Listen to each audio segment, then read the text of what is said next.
I'm Maxim Lukyanov, Program Manager in SharePoint team. Today I'll present you this session called It's All About the Services, Developing Custom Applications for Microsoft SharePoint Server 2010 using Microsoft ASP.NET, WCF, and REST. It's a long title, but it has easy-to-find keyword. Can you guess what's the word? Yeah, exactly. Yes, it's the word services. Today, our world of technology revolves around the services. Desktop applications become more and more connected to the services in the cloud. Static web pages are evolving into interactive applications which rely on web services for their primary function. It's become a necessity for every web server product out there to support this evolution and provide a rich set of convenient web services. In the design of SharePoint 2010, one of the things we were focusing on is connectivity with services-oriented applications. We made significant investment into new web services. SharePoint 2010 offers 3 new types of web services. These web services covers a wide spectrum of application scenarios. In this session, we'll review these new web services and see how they can be used to build applications. In the beginning, we'll overview types of web services provided by SharePoint and types of applications you can build using these web services. Then we'll discuss new web services provided by SharePoint. We'll start from the simplest way to build SharePoint application using new SharePoint REST interface. Then we'll go to client object model and see how it allows you to build more advanced SharePoint applications. And finally, after overview of other web services provided by SharePoint out of the box, we'll cover the topic of custom web services. I'll demonstrate in details how you can extend SharePoint with custom WCF web service when functionality provided by SharePoint out of the box web services is not sufficient.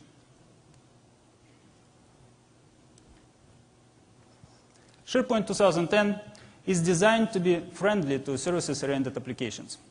We introduced new web services which provide streamlined development experience and easy access to SharePoint functionality from remote clients.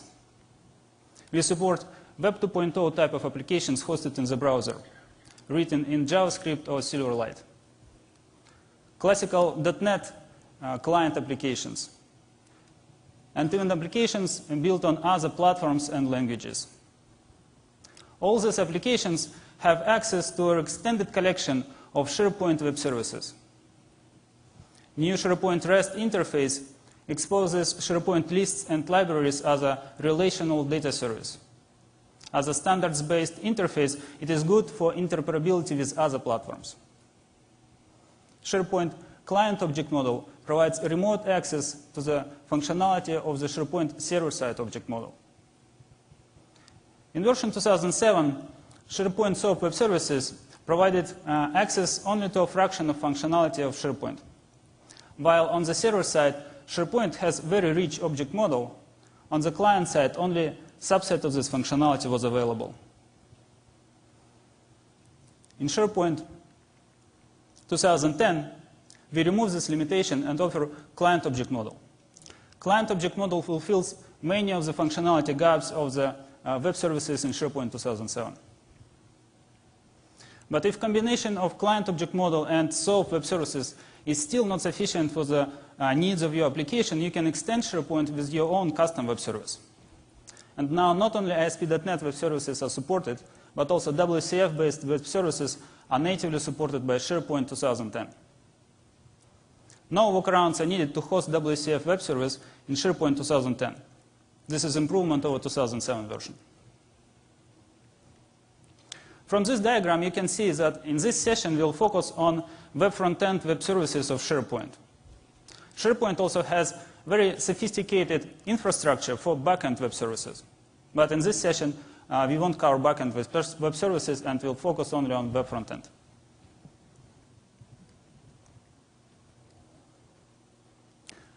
We'll start discussion of new web services in SharePoint from the web service which provides most seamless and integrated development experience from the SharePoint REST interface. REST stands for Representational State Transfer.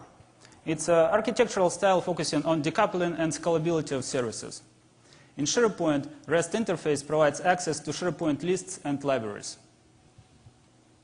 Core concept of RESTful interface is a resource. In SharePoint, this means that SharePoint lists and list items are represented as HTTP resources addressable by distinct URLs. Operations in SharePoint REST interface are restricted to a standard set of operations for RESTful web services. Read, create, update, and delete operations are mapped into get, post, put, and delete HTTP verbs. This direct mapping eliminates the need of intermediate layers between client and server and is great for interoperability. This simplifies applications and allows applications from other platforms to easily connect to SharePoint. Interoperability is one of the advantages of new SharePoint REST interface, but it also provides great development experience. And this is accomplished through integration with AD.NET Data Services. AD.NET Data Services, codenamed Astoria and now called Open Data, and also codenamed OData, if you can remember all these names, is a Microsoft standard for data access in services-oriented applications. It is used in Azure Table Service and in Entity Framework. And now, SharePoint REST interface built on top of Astoria allows you to use your skills and knowledge of Astoria to program against SharePoint. Astoria provides a variety of developer features. You can query data in SharePoint lists using Astoria URL conventions. This allows you to filter, sort, and select information from SharePoint lists directly from the browser. You can also retrieve information from SharePoint lists using multiple representations. JSON, ADAM, and ADAM-PUB standards are supported. Standard representations for SharePoint list makes this data in SharePoint list available to standard compliant clients, starting from simple ADAM feed readers to more advanced clients like Microsoft Excel Power Pivot. Microsoft Excel Power Pivot is a new Microsoft self-service business intelligence suite allowing end users to analyze large quantities of data in Excel. More advanced features of AD.NET Data Services are also supported by SharePoint REST interface. Batching of multiple operations into a single request, concurrency control through HTTP tags, paging of large data sets, and access to document streams in SharePoint document libraries. All these features are supported by SharePoint REST interface. Now let's take a look at SharePoint REST interface in action and try typing some URLs. For the demos today, I'll use this Contosa website, which is a regular SharePoint team site. And on this team site, I created a couple of lists to help me with project tracking. I have projects list, which tracks projects, and employees list, which tracks employees working on the projects. Employees list have project lookup column, which points back at the projects list and specifies project on which given employee is working on. I can switch to a RESTful view of the data in this website by typing in a URL of the SharePoint REST interface, which is listdata.svc. I'll get back a standard Adams service document which describes collections of information available in this SharePoint site. These collections are SharePoint lists and libraries, and you can see standard out-of-the-box collections as well as my custom lists, which I created for my project management tasks. I can drill into any of these collections by typing name of the collection after the URL of the service. I'll get back data of this SharePoint list in the XML format. And this XML format is, again, standard Adam feed, which contains entries for every list item in SharePoint list. Entry specifies properties of the SharePoint list item, as well as navigation properties represented as Adam links. Navigation properties represent relationships to other SharePoint lists formed by SharePoint lookup columns. I can retrieve a schema of all these relationships by using metadata query option. SharePoint REST interface returns me entity data model XML, which describes entity types for every list in my SharePoint site. These relationships are a very convenient tool to manage data in your SharePoint list, and we'll use them later in the demos. Now let's type some queries, and the simplest query to type is get item by ID. And you can do this by typing ID of the item in the brackets. SharePoint REST interface returns Adam feed with just one entry corresponding to the item requested. I can also sort this Adam feeds by using order by query function, query option. And if I order by full name property, I'll get Adam feed sorted by full name property. Also, I can use not only simple properties in these queries, but navigation properties as well. Let's filter employees list by a title of the related project.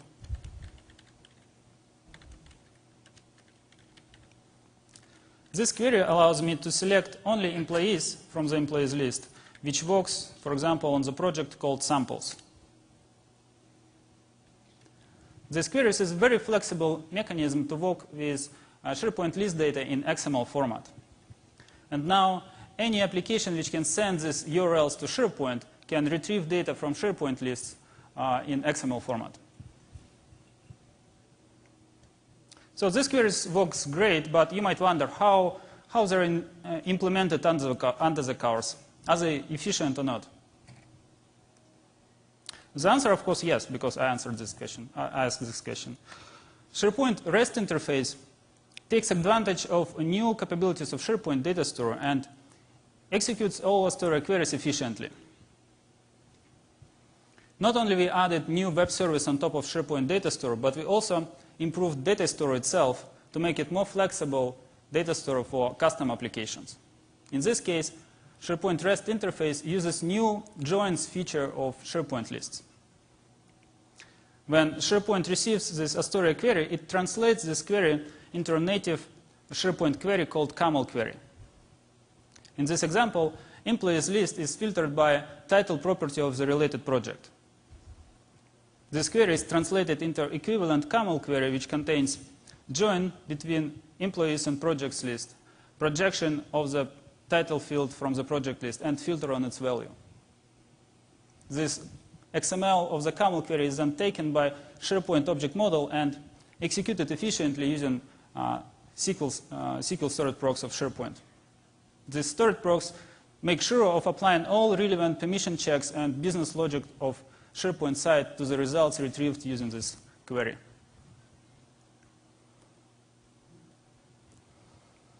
One of the features of ADO.NET Data Services is great development tools and client libraries. Now, these tools and libraries work with, against SharePoint. This gives the opportunity to build SharePoint applications as quickly as never before. Astoria is integrated in Visual Studio 2010 and 2008 SP1. Using this integration, you can now point your any .NET or Silverlight application to the data stored in SharePoint. Using add service reference, you can point at SharePoint site and create entity classes in your application.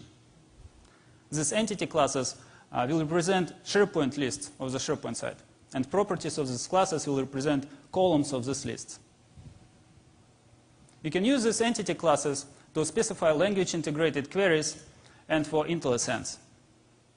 Updates are also supported, and changes to the entity objects are propagated back to the SharePoint site. In addition to integration with .NET development environment, Astoria also provides client libraries for PHP, Java, and there is also a toolkit for Ajax toolkit for ASP.NET. All these client libraries can be used against SharePoint too. Now let's use these great new development tools available for SharePoint developers to actually build some real applications, In this demo, we'll try to build a typical master detail type of application, but we'll do this from ground up. Let's see how much time we'll need to accomplish this task. So for my Contosa website, which I use for project tracking, let's create some rich client application which will help me manage my projects in a more productive environment. To do this, I'll create simple WinForms application, and let's call it Project Tracker.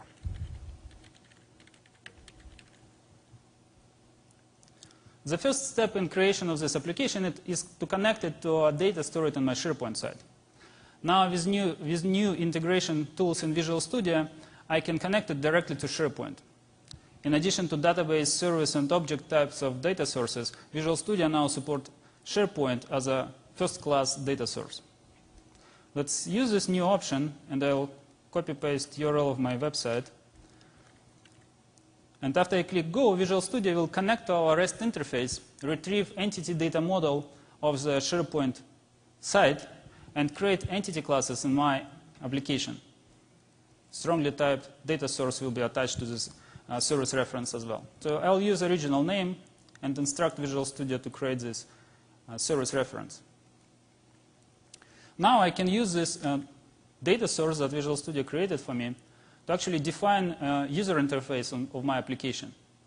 I can drag and drop projects list to my form, and Visual Studio will create grid for me. And I also will need employees list because I want to build master detail type of application. Now let me adjust a little bit UI of this form.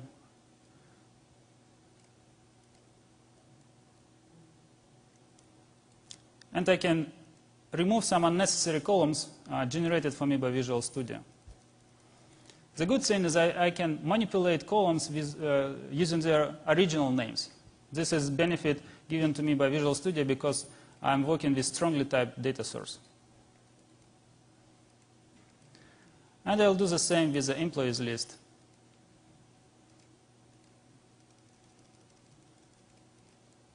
And I'll stretch full name to fill all available space as well. Now my basic UI of the application is actually ready to go, and I need to populate these grids with actual data from SharePoint site. To do this, first I need to use a service reference generated for me by Visual Studio. The next step is to create a story data context, strongly typed data context, which represent data in my SharePoint site. And in the constructor of this data context, I need to specify URI of my SharePoint site. And to get this URI, let me copy-paste it again from our browser. Now I can use this data context to send requests to my SharePoint site. First, I need to authenticate this request, and because I'm using Windows integrated authentication, I can just use credential cache.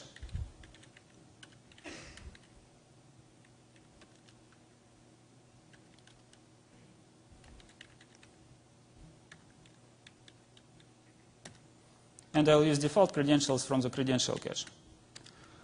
Now I can populate my project's data source, which was generated by Visual Studio for my project grid. And using data context class and IntelliSense, I can easily discover that there is projects list available in my data context. So now, after this operation, my left grid will be populated with projects, and I need to populate right grid. I can do this by handling current changed event in the project's data source. When user selects new project in the left grid, I will populate right grid with employees working on this project. So I need to populate employees data source with a filtered list of employees. And I can filter employees using language integrated query. I'll specify that I need employees from my SharePoint site where employee project ID equals ID of the currently selected project. And I can get a currently selected project by using current property of the project data source. And after I cast it to a project's item type, I can retrieve its ID.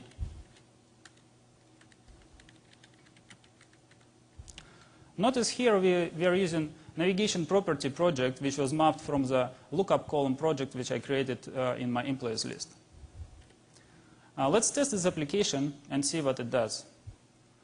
Basically, my master detail type of UI already works, but this is not everything I wanted to accomplish with this application. Now let's add update support to this application. I'll enable save button, and when user clicks it, I'll instruct a story data context to save changes back to the SharePoint side. And because I'm in a WinForms application, I also need to instruct a story data context about objects which were actually changed by end user.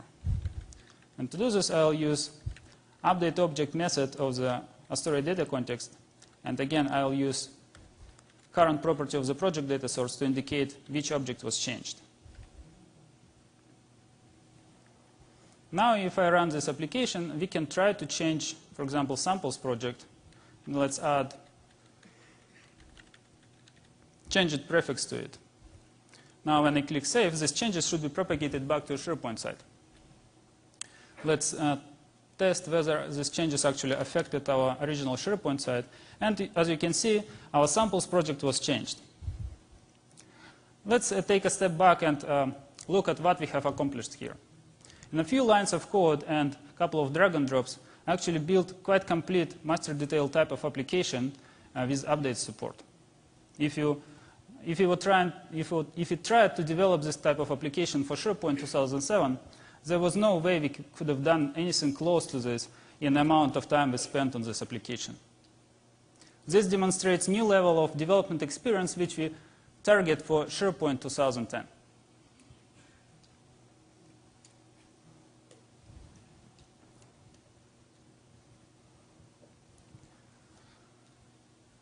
As I mentioned, SharePoint REST interface works with data stored in SharePoint lists and libraries. The next logical question is, how can I work with other data in SharePoint sites if I need to build more advanced application?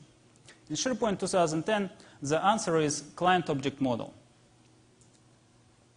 If you developed client application for SharePoint 2007, you know how difficult it was.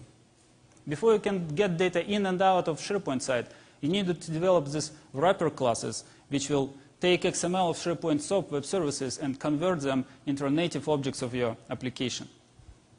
In SharePoint 2010, we remove this barrier of entry for services-oriented applications and provide a client object model.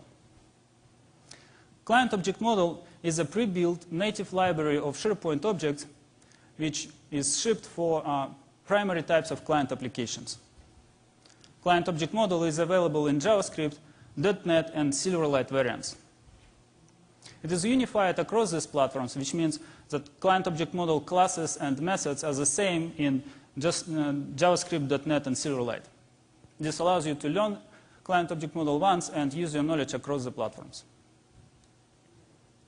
In terms of functionality, client object model offers comprehensive coverage. Its scope starts from the site collection properties and goes down to sites, lists, list items, and objects which represent site structure. Content types, fields, permissions, and variety of other objects are available through client object model. Comparing to server-side object model, client object model offers a subset of functionality most frequently used in client application scenarios. For example, farm-scoped objects of SharePoint server-side object model or administration namespace are not available in client object model. Client OM is implemented as WCF service, but it uses web bindings to implement efficient request batching. Client object model request batching is designed to encourage developers to write responsive client applications. All operations in client object model are inherently asynchronous. When application executes client object model commands, these commands are not sent to the server immediately. Instead, they are stored in the batch of the commands, and only when execute query is called, these commands are serialized into XML and sent to the server in a single HTTP request. This batching happens by default, which encourages developers to put as many of commands as possible into a single batch, which ensures that client applications are responsive even in high latency networks. On the server side, these commands from the batch are executed in their initial order, and for every command, a corresponding server object model call is made. Results of the command execution are sent back to the caller in a JSON response. Now let's do a very quick demo of client object model. And this demo, I'll try to demonstrate a basic programming pattern of the client object model and few objects that you can use using client OM. In this demo, we'll keep working on our client application, but we will use client object model to enhance it. The first enhancement is I want to change this form 1 title, which I have on my form, to the actual name of the SharePoint site this client application is connected to. To do this, I will first need to add a regular step, do a regular step for client OM developers to add references to the client object model assemblies, which are client and client.runtime. Now I can use client object model namespace in my application, which is Microsoft.SharePoint.client. And I have assigned a SP alias for this namespace so we can easily differentiate calls to client object model. The next step is very similar to what we did with Astoria data context, is creation of client object model context to get an entry point for the client object model programming. And let's call it client context. In the constructor of the client context, I need to specify URL of the SharePoint site I want to connect to. Which typo? Oh, yeah. I'm using IntelliSense, so it doesn't matter. Okay, so now in the form load event, I can actually use this client context to send requests to SharePoint. And this time, client object model doesn't require me to specify credentials because it's smart enough to use default credentials automatically. So the basic pattern of programming in client object model is before you can use any of the objects in the client object model, you have to explicitly request loading of this object properties from the SharePoint using load method. So in my case, I'll need properties of the web object. So I need to request loading of the web object first. And then I can call execute query to actually send this request to the SharePoint and populate web object with actual data from SharePoint site. After this request is executed, my web object will actually have real values from the SharePoint site, and I'm able to use this web object to set title of my form. And using IntelliSense, I can discover that there is title property available in the web object. Oops, that's the wrong button. Let's test this application. And as you can see, our title of the form has changed to actual name of the site. So this was easy. The next demo I wanted to, I wanted to demonstrate to you some update capabilities of client object model. To do this, we'll need to introduce notion of the star project of the week. In the best spirit of the project management, let's start assigning this status to the projects that I want to select, to any project I want in the projects list. To do this, I'll create a button, and I'll call it star project. And when user clicks on this button, I'll change description of the projects list to include name of this new star project of the week. This way, everybody who works with projects list in the SharePoint site will know what's the star project of the week. To do this, using client object model, I first need to retrieve a list object which corresponds to the projects list. And I can easily do this using client object model by just browsing through the hierarchy of SharePoint objects. I can discover using IntelliSense that there is a lists collection on the web object. Then I can find that there is getByTitle method. And by using this method, I can retrieve list object for the projects list. Now when I have this list object, I can use its properties to actually modify its description. And let's set this this description to the new value, which will say star project of the week is, and it will be currently selected project. And again, we'll use projects data source from Astoria and its current property to get currently selected project. And after I cast it to projects item, I can retrieve title property of the project. Now description is changed, and I need to submit these changes back to first SharePoint list using its update method. And then, as usual with client OM, I need to call execute query to actually send sequence of these commands to SharePoint and actually change the description of the SharePoint list. Now let's test this application, and we'll mark our changed samples as star project. After this click is complete, our project description should say that star project of the week is our changed samples. Great, this works. In this demo, you saw the basic programming pattern of client object model and how it can be used to extend capabilities of your application beyond data stored in the SharePoint lists.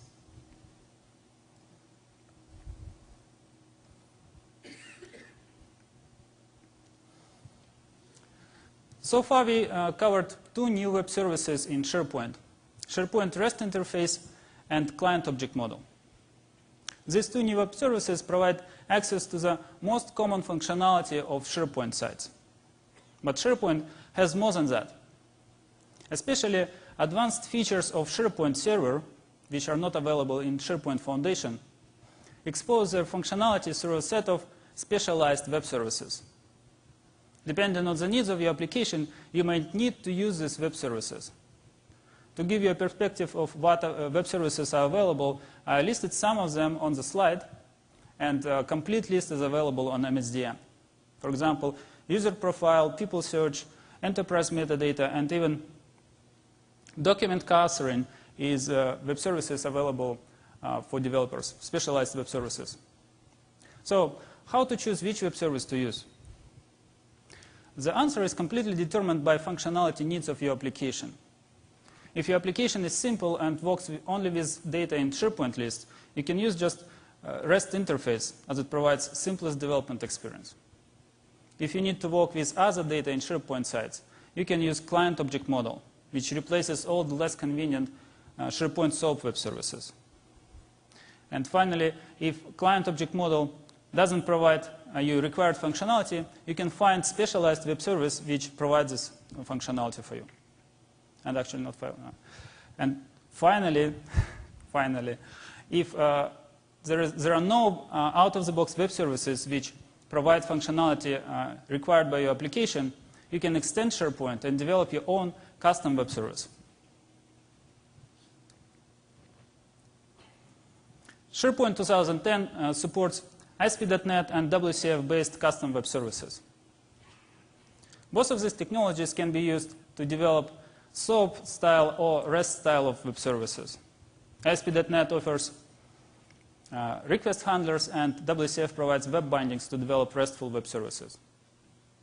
In general, WCF is recommended over ASP.NET for development of new web services in SharePoint. While ASP.NET has simpler configuration requirements, WCF provides more flexible and powerful bindings, which is important for advanced applications. In fact, by hosting your WCF service in SharePoint, you actually can reduce these configuration requirements. And we'll see later in the session how this happens. If you have your ASP.NET web service developed for SharePoint 2007, then it will keep working in SharePoint 2010 without modifications. If you had developed WCF service for SharePoint 2007, then you know that you needed to do some workarounds to actually make it work. You needed to host your service in a separate web application or specify a custom virtual path provider. In SharePoint 2010, no workarounds are needed, and WCF services are natively supported. So how to develop custom web service for SharePoint? With ASP.NET, development process is exactly the same as it was in SharePoint 2007. You need to deploy your web service to SharePoint, add WSDL and Disco files to make schema of your web service discoverable by Visual Studio. With WCF, things are more complicated. WCF architecture requires developer to specify complete configuration of WCF service endpoints. This configuration information includes endpoint address, its contract, and binding configuration. Binding configuration contains specific information about environment in which web service operates. The problem is that in SharePoint world, developer usually has no information about environment in which web service will operate. It is SharePoint farm admin who determines configuration of web applications and deploys web services provided by developer.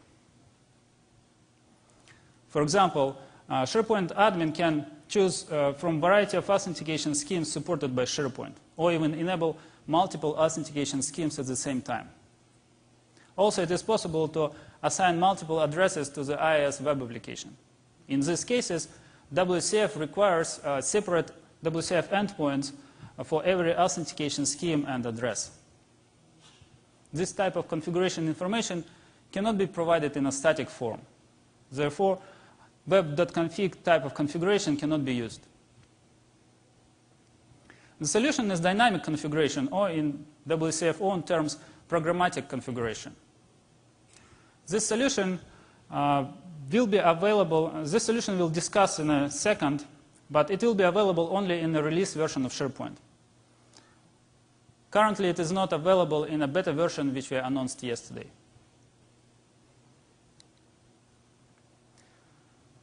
WCF dynamic configuration in SharePoint comes in the form of custom service factory. When you develop your WCF service, you need to specify service factory provided by SharePoint, and once it is specified, you no longer need configuration entries in a web.config file.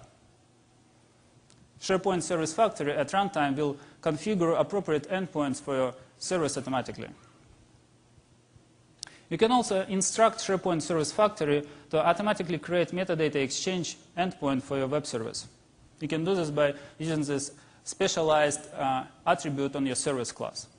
When SharePoint Service Factory sees this attribute on the service class, it will automatically create metadata exchange endpoint for your web service. And final step in development of WCF service for SharePoint is deploying it into a ZAPI folder in SharePoint Hive, or alternatively, you can deploy it to a web application too. With REST type of web services, configuration steps are simpler, and you just need to specify service factory provided by SharePoint and deploy your service to SharePoint. This slide summarizes WCF configuration requirements for services hosted in SharePoint. First table specifies service factories provided by SharePoint. For SOAP type of web services, you need to use basic HTTP binding service host factory.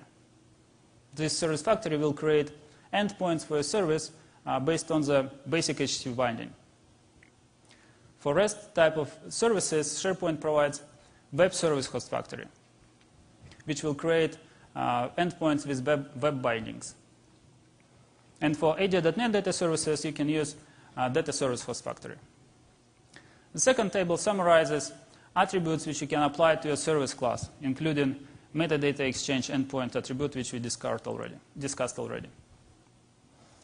And final table specifies configuration class provided by SharePoint in case you want to customize parameters of the endpoint generated by SharePoint Service Factory.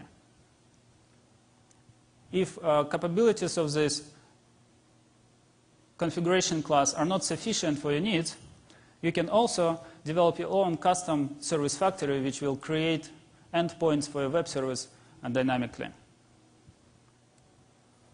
With all this information, you are in theory now ready to build your first Hello World WCF service hosted in SharePoint. Let's turn this theory into practice and try to develop actual WCF service for SharePoint. In this demo, I'll try to build WCF service from the ground up. This will let you see all the ingredients needed in developing your own custom WCF service for SharePoint. But it will reveal some rough edges, so please bear with me during the demo. So first thing, we need to decide about what type of web service we will create. On the projects list, I enabled version history, which is a nice feature of SharePoint, which allows me to track changes done to a list item. Unfortunately, version history of the list item is not exposed through any web service. But this makes it a good candidate for our custom WCF service. Let's create a simple WCF service which will allow us to revert a list item to its previous version. To create this WCF service, we will create SharePoint solution, SharePoint project. Creating our WCF service as a SharePoint project will allow us to actually get a SharePoint solution which will be able to redeploy to any SharePoint farm. This makes this approach kind of production quality approach of creating your WCF service. Let's call it revert service. And the next choice is to choose between sandbox solution and farm solution. Sandbox solutions don't support custom web services. Therefore, we'll have to choose farm solution. Now I need to add a WCF library to my project. But unfortunately, SharePoint project type doesn't support WCF library natively. So we'll need to create WCF service library as an external project. Let's call it WCF service. And just copy generated code to our SharePoint project. Now we don't need this WCF project. OK.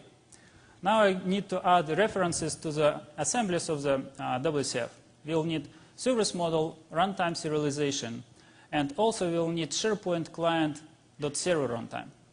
The last one is needed because it contains service factories provided by SharePoint, and we'll use them in this demo. Now I can work on my service, and let's first specify a contract of the service. First, I'll remove some after-generated codes that I don't need. And now let's define a contract of the service. We'll call it iRevert, and for the only method this web service will expose, we'll specify that it will be revert method, and as a first parameter, it will take list name in which we want to revert the change, and as a second parameter, it will take list item ID, which we want to revert. Now I can specify implementation of my service, and to save time, let me just use my code snippet with implementation of the service.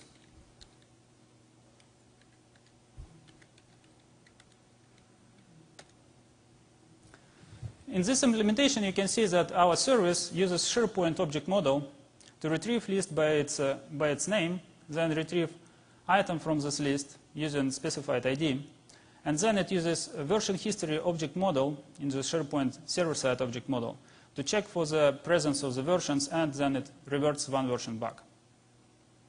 You can also see on this revert service class, on our service class, I have specified basic HTTP binding service metadata exchange endpoint attribute. This attribute instructs SharePoint service factory, which we'll use later, to automatically create metadata exchange endpoint for our service. Now I have implementation of my service ready, and I need to deploy it to SharePoint.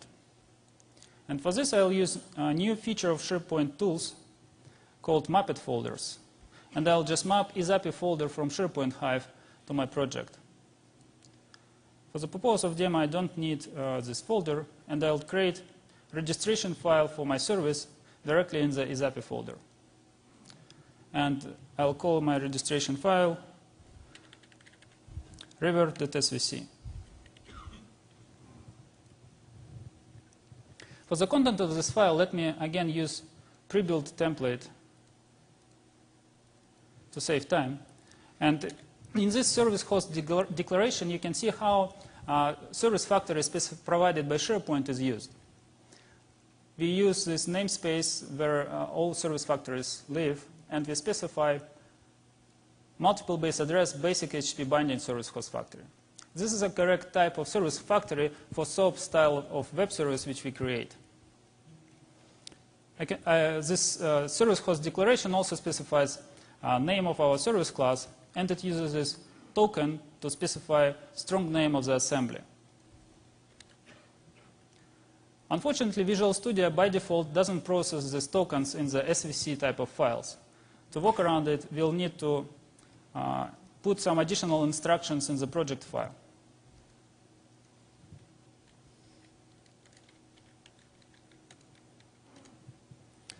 This token replacement element enables processing of the tokens in SVC file types. So now we can reload this project and actually try to deploy it to SharePoint. Visual Studio will compile all the code we specified, build WSP file for us, and deploy this WSP file to the local SharePoint server I have. So it says it succeeded, and this means we can try to use our web service from our client application. To do this, I can just use standard add service reference dialog. And let's start from the reference to our list data service and change it to revert.svc. I also need to specify max as it is a standard name for metadata exchange endpoint. And if our web service actually works on the SharePoint, Visual Studio should be able to discover it. Good, this part succeeded. And as you can see, the contract of the web service is exactly what we have specified. Let's add it to our client application under the name of service reference 2. And now we can use this web service to actually revert changes to the list item.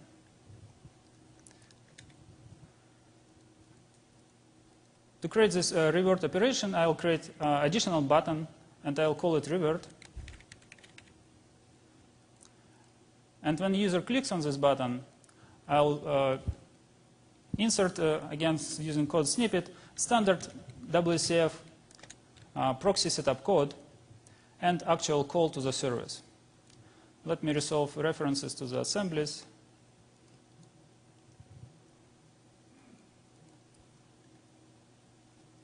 So this is a standard client code to set up WCF proxy. After this is done, we actually call revert method of our web service, and we specify that project list needs to be the project in which we will revert the item. And again, we use project data source current property to get ID of the currently selected project. After this service call succeeds, the list items that we reverted will be updated on the SharePoint server. So we need to refresh our UI and re-retrieve data from SharePoint. And this code does it. Let's test this application and see how does it actually works end to end.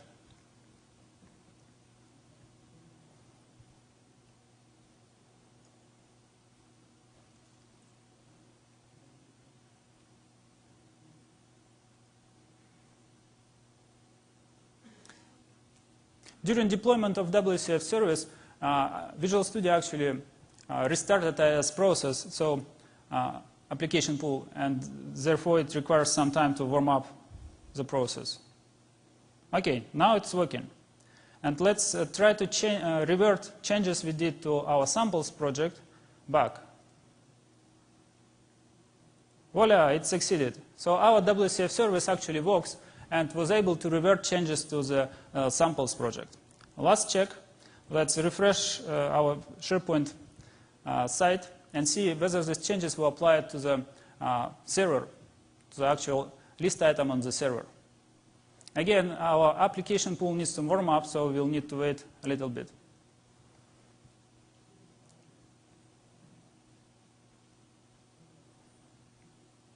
Great.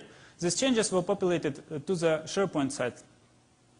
So in this demo, you saw this basic set of steps required to develop your WCF service. And with the exception of this missing integration points and requirement to change XML of your project file, this set of steps is actually quite straightforward. If you look at our service project, then all we did basically is we specified implementation of our service, deployed our service to SharePoint, and used SharePoint Service Factory in this service. So basically, these three basic steps is all what's required to develop your custom WCF service for SharePoint.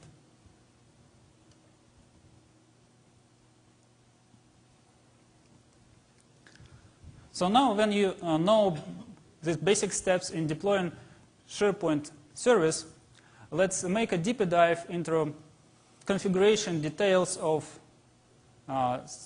service and into details of the configuration of WCF service endpoints. This information will be helpful in case you want to develop your own custom service factory for SharePoint. WCF service hosted in SharePoint using dynamic configuration relies on the SharePoint Service Factory for configuration of its endpoints. At runtime, at startup, SharePoint Service Factory reads configuration information from IIS and creates appropriate endpoints for every authentication scheme and address specified for the web application. The tricky part comes from the fact that WCF requires unique address for every endpoint. If we enabled multiple authentication scheme for web applications, then we end up in a situation when multiple endpoints map to the same address. To resolve this problem, we create unique address for every authentication scheme. This unique address is formed by concatenation of the base URL of the service with a name of the authentication scheme. For example, for negotiate authentication, the endpoint address will be service.svc/negotiate. But in the demo, you saw that we were able to access our web service using its original URL. No suffixes were involved when we added service reference in Visual Studio. So how this works? The help comes from SharePoint HTTP module. This is a standard element of SharePoint infrastructure, and it pre-processes all requests handled by SharePoint. Now this SharePoint HTTP module knows about this WCF service configuration convention we established, and when it sees request which comes to the WCF service which uses that dynamic configuration, it reroutes this request to the appropriate endpoint based on the authentication of the request. This rerouting scheme works transparently for the client applications. All what clients see is a single WCF service located at the original name and accessible through multiple authentication schemes.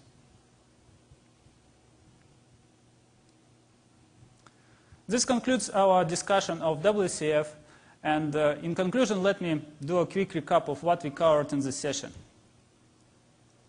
SharePoint introduces new web services which specifically target needs of services-oriented applications.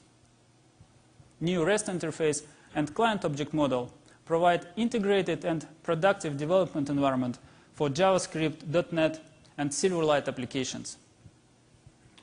At the store level, SharePoint offers new joins and other improvements which make SharePoint lists more flexible data store for custom applications. And finally, WCF is now natively supported and can be quite easily used to extend SharePoint with custom functionality.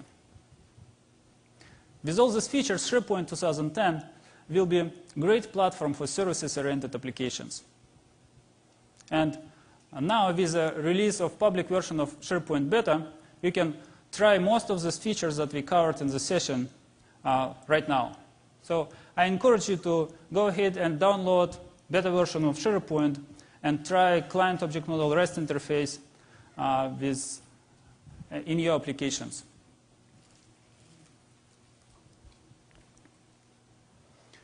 If you are interested in getting more information about topics we touched in this presentation, here's a list of related sessions.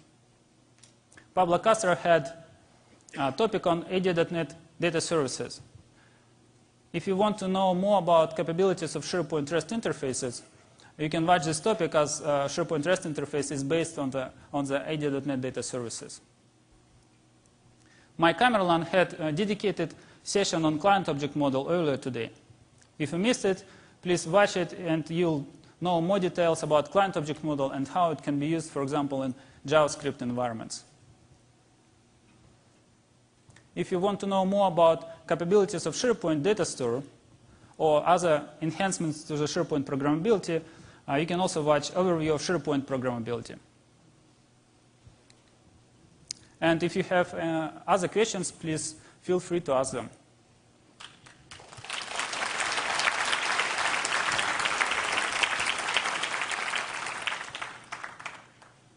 You can use microphones if you have questions.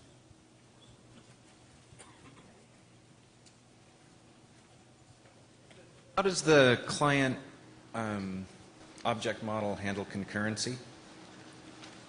It is standard SharePoint concurrency. Every list item in SharePoint has a version property, and if versions don't match, the concurrency exception happens. For other objects in SharePoint, it depends on the actual objects. For example, for lists, there is also version property which will cause concurrency exception. For some of the objects, there is no concurrency control, so changes will be just overwritten.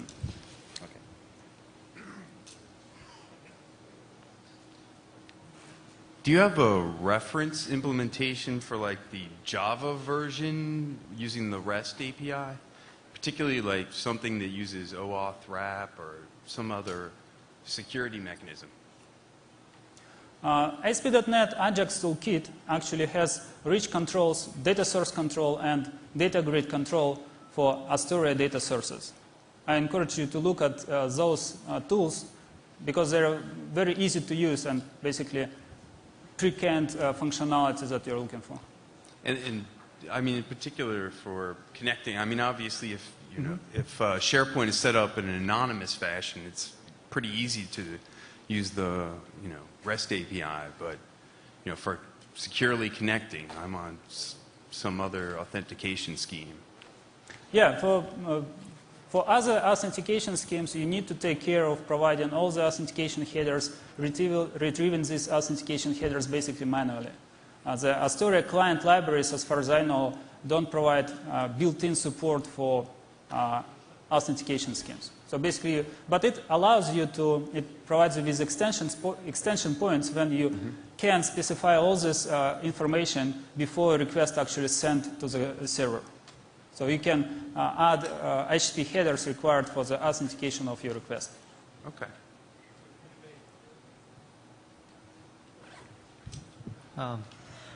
For the WCF services, can you do those? Can you make those for you know, for Windows SharePoint services? I don't know what the name is for the new version now, but can you use the custom WCF services for that as well? Yes, my talk applies to SharePoint Foundation. That's a new name. And to a SharePoint server. Okay, thanks. The client, sorry. Just adding on the other question about the security. So if I had a implementation of a separate web page written in some other scripting language and I put it into the SharePoint layouts folder and call it as a web part, would that be a way I could still access the REST model then without full authentication because it's already in SharePoint to be accessed? No, you'll still need, like layouts page will still access a regular SharePoint web service. So no like exceptions for, in terms of permissions will be made for calls to the SharePoint REST APIs. Okay. The SharePoint client object library and SharePoint object library, are they both different? Yes. The SharePoint server-side object model is a very big like library which contains lots of functionality. And the way actually client object model is built, it's auto-generated from this library. And it contains very limited subset of functionality. And also it is generated in 3 different flavors. We generate Silverlight variant of the library, .NET variant, and JavaScript variant of the library. So these are actually different platforms in comparison to SharePoint server-side object model. So object library is only for the server side, and client object library is also client-server programming. Yeah, client object model works on the client side only right now. Like you cannot use it to make local calls. Okay, thank you.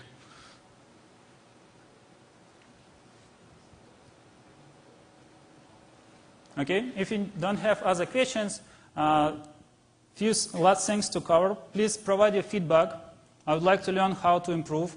And if you still haven't provided feedback, for every submitted feedback, Local Boys and Girls Club will get some donation.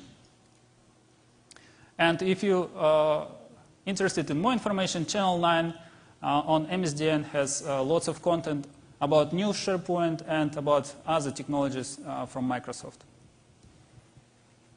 Thank you very much for your attention, and I appreciate your time.